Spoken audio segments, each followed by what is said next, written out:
গজমতি হার পরে ফেলেছি। তাই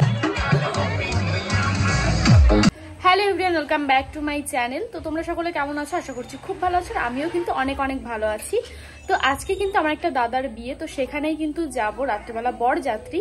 তো স্নান টান করে আমি পুরো একদম ফ্রেশ হয়ে গেছি আর যাবো সাজতে কিন্তু দিদির কাছে। দিদিও একটা জায়গায় গেছে, দিদি বললো 5টার দিকে যেতে। আর প্রায় মেঘ করেছে, এমন মেঘ মনে হচ্ছে যে বৃষ্টি হবে। বৃষ্টি হলে তো পুরো সাজটাই নষ্ট, কাদার মধ্যে কি করব নিজেও জানি না। তো যাই হোক, বিয়ে বাড়িতে গিয়ে কি কি করবো আর দিদির কাছে সাজতে যাব। দিদি দেখা যাক কেমন লুক দেয় আমাকে। আর ভাবছি শাড়ি পরবো, তো যাই করবো তোমাদের সঙ্গে অবশ্যই শেয়ার করবো। চলো তোমরা দেখতে থাকো। রাত চলে এসছে, এখন কিন্তু আমরা যাচ্ছি দিদি বাড়িতে। ফুল নিয়ে এলো, এখন দিদি বাড়ি যাবো। কিন্তু দিদি বাড়ির সামনে চলে এসেছি।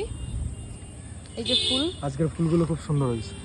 আগের কয়দিন আছে মরা মরা একটা মাল, কিন্তু আজকে দেখো মনে হয় আজকে সকালেই কাছ থেকে ছেড়াই মালগুলো। হ্যাঁ সুন্দর ফুলগুলো হচ্ছে না দিকে। হ্যাঁ, তো তুমি সাবধানে যাও। একবার সেজেগুজে দেখার পর চমক নিয়ে আসছি, টাটা। এদিকে কিন্তু চলে এসেছি, এবার ভাবছি কি শাড়ি পরবো। সত্যি কথা বলতে একটাও ভালো না। কি আমি চাচ্ছি যে 8 প্যারা করে শাড়ি পরবো। দুটোই পরা যাবে। এইগুলোর 8 প্যারা এখনো পর্যন্ত পরে না সেরকম কেউ। তুই আজকে পরি নেক্সট টাইম। সুন্দর যেন লাগে, যা করবি কর। তুই দেখ দুটোর ভিতর দেখ। ইচ্ছা। এটা তোর ভাত কাপড়ের শাড়ি। এটাও 8 প্যারা পরা যাবে। দে।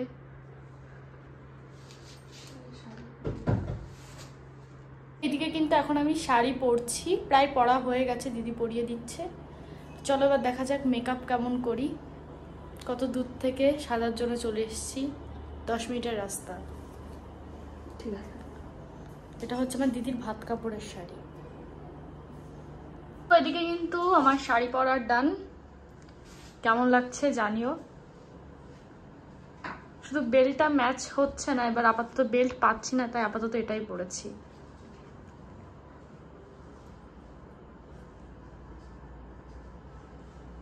এবার কিন্তু মেকআপ শুরু হবে।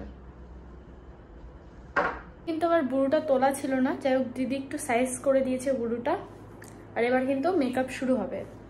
এদিকে কিন্তু দিদি মেকআপ স্টার্ট করে দিয়েছে, তোমরা দেখতেই পারছো। আমি ওকে বলেছিলাম যে আমাকে সিম্পলের মধ্যে সাজিয়ে দিবি, কিন্তু ও যে সিম্পলের মধ্যে আমাকে এত সুন্দর করে সাজিয়ে দেবে আমি কিন্তু ভাবতেই পারিনি।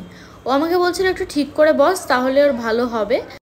কিন্তু আইশ্যাডো পরানো কমপ্লিট, ভীষণ সুন্দর। এখনই আমার এত পছন্দ হচ্ছে, মানে কি বলবো, সত্যি খুব সুন্দর লাগছে। বন্ধ কর, কমপ্লিট তো করি।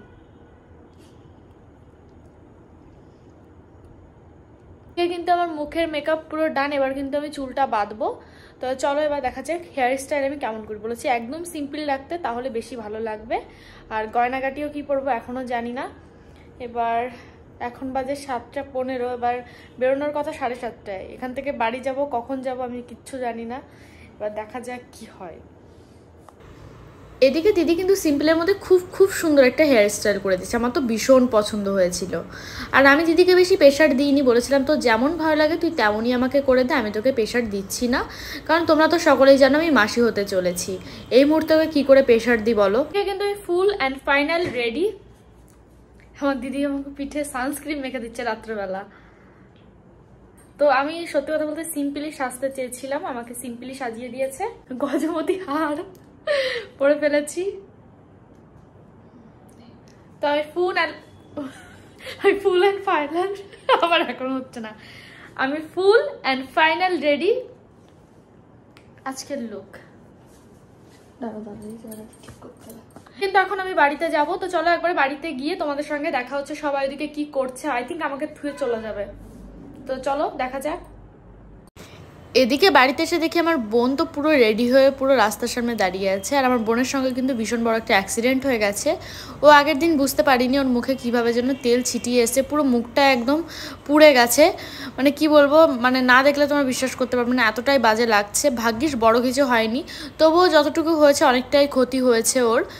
আর ও বুঝতে পারিনি যে ওর মুখে কিভাবে তেলটা ছিটিয়ে এলো। ও অনেকক্ষণ পর বুঝতে পারছিল যে ও জ্বালা করছে, আর আমাদেরকেও বলেনি যে ওর মুখটা পুড়ে গেছে। তো এই যে আমি কিন্তু বাড়িতে চলে এসেছি, এই যে হচ্ছে আজকে আমার লুক। আর আমার মাকে তো দেখতে পেলাম, আমার মাকেও কিন্তু খুব সুন্দর লাগছিল। আর রাত যেহেতু আমাকে দিয়ে বাড়িতে চলে গেছিল, তাই এদিকে কিন্তু মানিক কান্নাকাটি করছে, কারণ ও রাজকে ছাড়বেই না। ও ভেবেছে রাজের সঙ্গে আমরা বিয়ে বাড়িতে যাব। ও এতটাই রাজকে ভালোবাসে, কি বলবো, বাড়ি সব থেকে বেশি ভালোবাসে মনে হয় রাজকেই। আর এদিকে আমি ওকে নিয়ে হাসাহাসি করছিলাম, তাই ও আমাকেই মেরে দিল। আর এবার তোমরা বলতেই পারো যে তোমার দিদির এই পরিস্থিতিতে তুমি কেন দিদির কাছে সাজতে গেছিলে। আর সত্যি কথা বলতে আমি দিদির কাছে একদমই সাজতে যেতে চাইনি, কারণ এই মুহূর্তে ওকে আমি প্রেশার দিতে চাইনি। ও বলল যে তুই আমার কাছে আয়, আমি তোকে সাজিয়ে দিচ্ছি। জোর করেছিল আমাকে যে তুই আয়, আমি তোকে বিয়ের দিন সাজিয়ে দিচ্ছি। তাই আর কি আমি গেছিলাম, এতটাই রিকোয়েস্ট করেছিল, না হলে আমারও ভালো লাগছিল না। এই পরিস্থিতিতে তুই আমাকে সাজিয়ে দে। তো যাই হোক, এদিকে কিন্তু আমাদের গাড়ি চলে এসছে, আর এখনই কিন্তু আমরা যাবো বিয়ে বাড়িতে। আমি একদম ঠিক টাইমে বাড়িতে এসেছি, বাড়িও এসছি আর গাড়িও কিন্তু সঙ্গে সঙ্গে ঢুকেছে। এই যে তোমরা গাড়ির লাইটটা দেখতে পাচ্ছ, এদিকে কিন্তু আমার ভাই যখনই শুনেছে গাড়ি আসছে তখনই কিন্তু দৌড় দিয়ে রাস্তায় চলে এসছে। মানে ওকে কে বোঝাবে, ও গাড়ি এতটাই ভালোবাসে। রাজের গাড়ি পেলে তো একদম পাগলই হয়ে যায়। এই যে হচ্ছে বরের গাড়ি প্রথমে ঢুকলো। তো আমরা কিন্তু এই যে গাড়িতে এখন উঠে পড়বো। পরপরে যে আমাদের বাড়ির সামনে গাড়ি রয়েছে, আর এই যে হচ্ছে আমার জেঠু বাড়ির সামনে গাড়ি, আর এখন কিন্তু এই গাড়িতে আমি উঠবো। আর এই যে কিন্তু আমার পিসি, তোমরা আমার পিসিকে দেখে নাও। আর এই যে হচ্ছে আমার দাদার মেয়ে, এদিকে মানিক খেলা করছিল। আর এখন এই যে আমার ঠাকুমা, মা, সবাই আর কি এই গাড়িতেই উঠবো আমরা। এদিকে কিন্তু গাড়িতে উঠেও পড়েছি, আর আমি তো একদম জানলার সাইডে বসবো, কারণ আমার গাড়িতে উঠলে ভীষণই বমি পায়। তার কারণে কখন বমি করে দেবো তার কোনো ঠিক নেই। তো এখন কিন্তু আমাদের গাড়ি ছাড়বে, তো চলো একবারে বিয়ে বাড়িতে গিয়ে তোমাদের সঙ্গে আবার দেখা হচ্ছে। তো আমরা কিন্তু চলে এসেছি।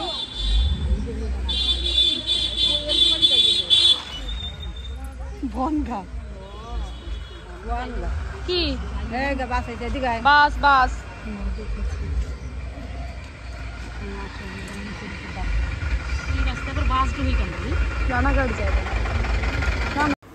তো এদিকে কিন্তু বরের গাড়িও চলে এসছে। সবার প্রথমে মনে হয় আমাদের গাড়িটাই এসছে, তারপরে কিন্তু এসছে বরের গাড়ি। আর এখন এই যে বরকে উদ্বোধন করা হবে, আর আমরা কিন্তু সব তত্ত্ব নিয়ে এখন গেটের সামনে যাবো। এই যে আমার হাতে তত্ত্ব রয়েছে, আর এখন এই যে গেটের সামনে এখন কিন্তু বরণ করা হবে দাদাকে, গেট ধরা হবে, সব কিছুই হবে। আর সেটা আমরা দাঁড়িয়ে দাঁড়িয়ে দেখবো, তাছাড়া আর কি করব। এদিকে কিন্তু গেট ধরা হচ্ছিল, তাই আমরা সবাই মিলে গেটের সামনে দাঁড়িয়েছিলাম। আর প্রচুর গরম ছিল, ভেতরে যেতেই পারছিলাম না। অনেক চেষ্টা করছিলাম ভেতরে যাওয়ার, কিন্তু পারছিলামই না।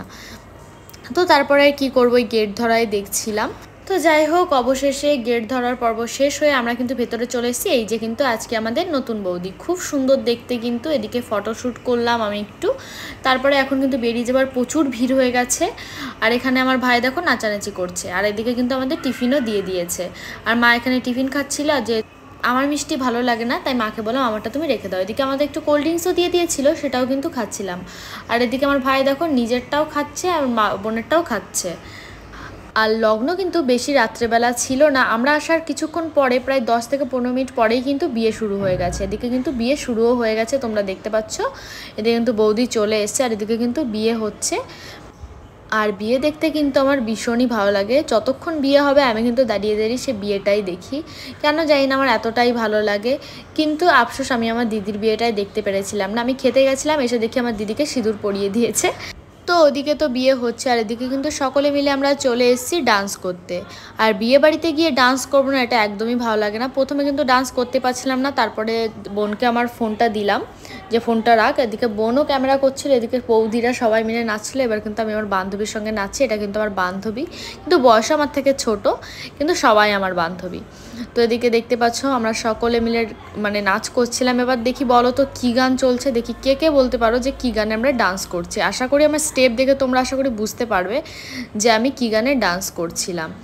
আর এত মানুষ ডান্স করছিল যে আমাদের জায়গায় ছিল না, যেহেতু আমরা রাস্তার ওপরে ডান্স করছিলাম আর গাড়ি যাচ্ছিল বড় বড়, তাই একটু ভয় ভয় লাগছিল। তো তারপরে কিন্তু আমাদের ভালো একটা গান দিয়ে দিয়েছে, সেই গানে কিন্তু আমরা ডান্স করছিলাম। অনেকক্ষণই আমরা ডান্স করেছি, আর শাড়িটা প্রায় আমার খুলেই যাচ্ছিলো, আর অনেক কষ্ট হয়ে গেছিলো গরমের মধ্যে যে কিভাবে ডান্স করছিলাম শুধু আমরাই জানি। তারপরে আমরা ডান্স করে যাচ্ছিলাম। আর এদিকে কিন্তু ডান্স শেষ করে আমরা খাওয়া দাওয়া করে বাড়িতে চলে যাবো, যেহেতু অনেকটাই কষ্ট হয়ে গেছিলো। তাই এদিকে কিন্তু আমরা একটু কফি নিতে চলে এসেছি, এদিকে কিন্তু কফি দিচ্ছিল আমাদেরকে।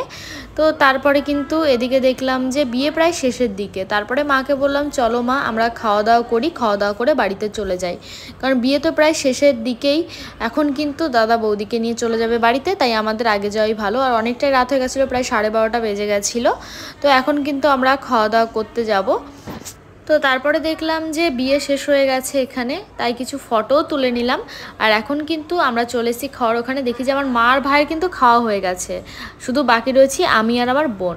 কখন যে আমার মার ভাই খেয়ে নিয়েছে, আমাদেরকে ডাকেও নি, এতটা ভিড় ছিল। আর এদিকে দেখো আমার ভাই কত সুন্দর খাচ্ছে। অবশেষে কিন্তু আমি আর আমার বোনও খেতে বসে পড়েছি। আমার বোনের মুখটা এতটাই বাজে যে কি বলবো, এতটা বাজেভাবে মুখটা পুড়ে গেছে, দেখলেই খারাপ লাগছিল আমার ভীষণ। আমি শুধু ভাবছিলাম আমার সাথে এটা হলে তো আমি বাড়ির থেকেই বেরোতে পারতাম না। তবু ওকে অনেক ভালোভাবে বুঝিয়েছি যে ঠিক হয়ে যাবে, আশা করি ঠিক হয়েও যাবে। তো যাই হোক, এদিকে কিন্তু আমাদের খাওয়া দাওয়া হয়ে গেছে, ভাই এখানে ডান্স করছে। তো খাওয়া শেষে আমাদের যে আইসক্রিমটা দিয়েছিল, এদিকে আমার ঠাকুমা দেখো কত সুন্দর আইসক্রিম খাচ্ছে। আর আমার ঠাকুমা কিন্তু কোনো বিয়েবাড়িতে যায় না। আমার ঠাকুমাকে আমি বলেছিলাম ঠাকুমা চলো একটাই জীবন, একটু ঘুরে টুরে মজা করো। তোমার ঠাকুমা কোথাও যেতেই চায় না, যেহেতু বিয়েটা অনেকটাই কাছে হয়েছিল। মানে আমাদের বাড়ি থেকে গাড়িতে করে গেলে মাত্র 1 থেকে 2 মিনিট লাগে, এতটাই কাছে, হেঁটে হেঁটেই যেতে পারতাম। তো ও গাড়ি ঠিক করেছে, যাই হোক। তো তারপরে কিন্তু এদিকে আমরা গাড়িতে বসেও পড়েছি। আর এখন কিন্তু আমরা বাড়িতে চলে যাব। বাড়িতে যেতেও বেশিক্ষণ টাইম লাগবে না, ওই 1 মিনিট মতোই লাগবে। এখন আমরা বাড়িতে যাব। তো চলো ভিডিওটা এখানে শেষ করছি। আজকের মতো সবাইকে টাটা।